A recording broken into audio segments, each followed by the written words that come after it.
Alright, video number 2, so let's get at it, okay?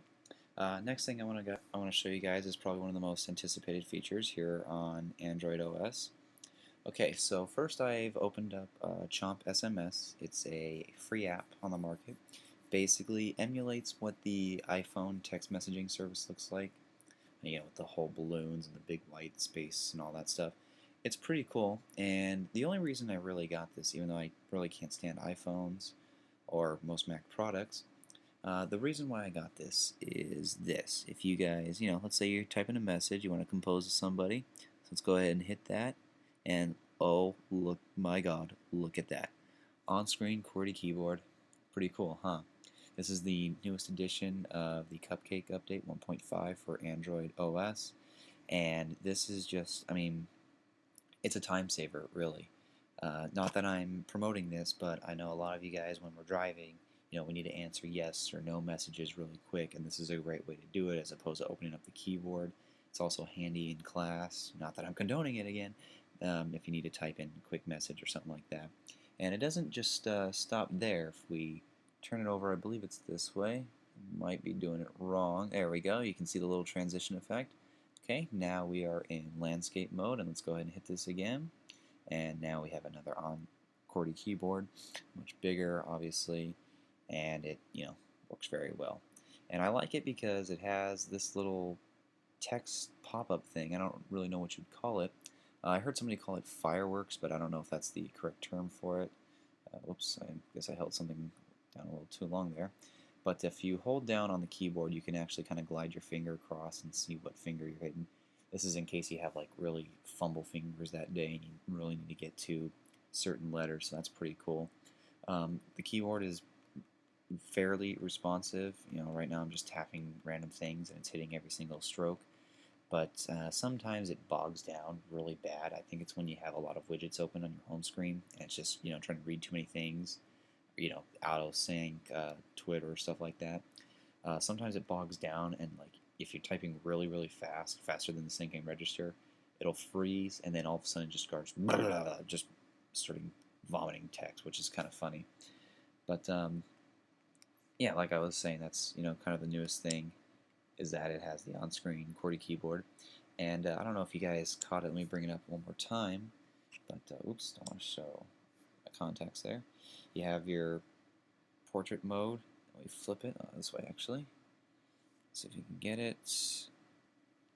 Sorry, it's really weird when you're looking at it from a different angle. There we go. Okay, missed it.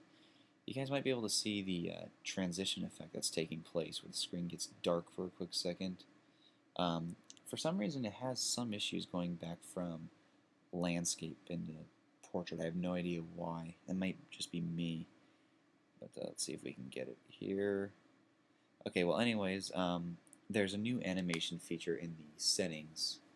If you go to, if you hit your menu button, go to settings, there's a new animation feature that basically adds a glide effect. So imagine, if you picture what that looks like, that's basically what switching to new applications looks like. It's pretty cool. Again, I think this update is to rival the iPhone in many ways, and that's pretty much what it looks like when it does that little glide thing from app to app. It's pretty cool. Let's go ahead and open, let's see, let's just open Gmail real quick and see if you guys can catch that little slide. There it goes. And then it opens up your Gmail, blah, blah, blah. You can turn that feature off if you want. I think it just, keeps more memory and locked into the phone so you can do more things. But the on-screen keyboard, like I said, is cool addition. I'm finding myself using it a lot more than the actual built-in keyboard, which is very odd because I told myself that I wanted to get this phone because I hate using on-screen keyboards, but hey, I digress, right?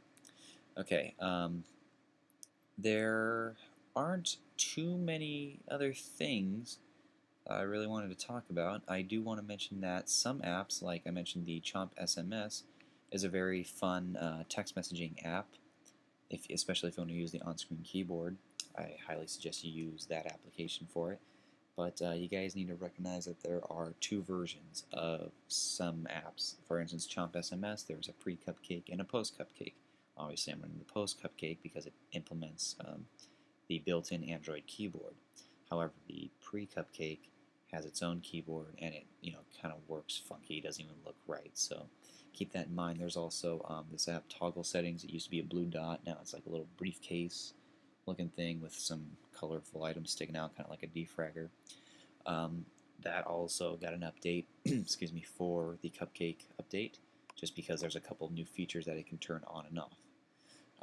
Like I was saying, mostly everything is aesthetics, just how it looks. You can see there's like a grayish gate looking type thing in the background that looks kind of cool.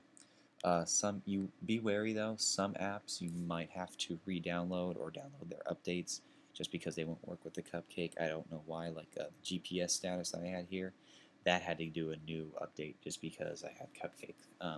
So kind of weird. All right. Again, Cupcake should be coming out this week for T-Mobile American owners, so just be patient. I read that if you take your battery out of your phone, it forces the phone to update. You might want to try that this week. I wouldn't recommend it just in case you break this flimsy screen back here. Just wait a couple days; it'll eventually come out. All right. I think that's about it. Oh, here's a really cool app I want to show you, just since I have some extra time. This is called Shotgun.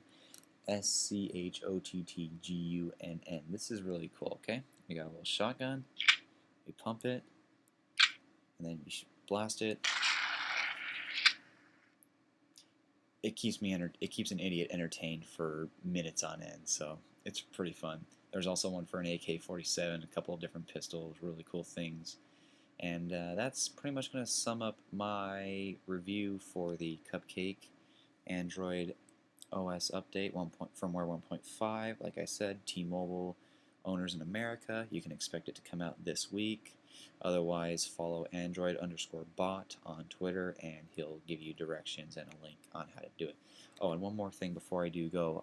One new addition: if you hold the power button, you now see that there is a third option. There is now go to silent mode, airplane mode, and power off, which is a minor thing at best, but still it's nice to. It's just another new feature I wanted to make you guys aware of.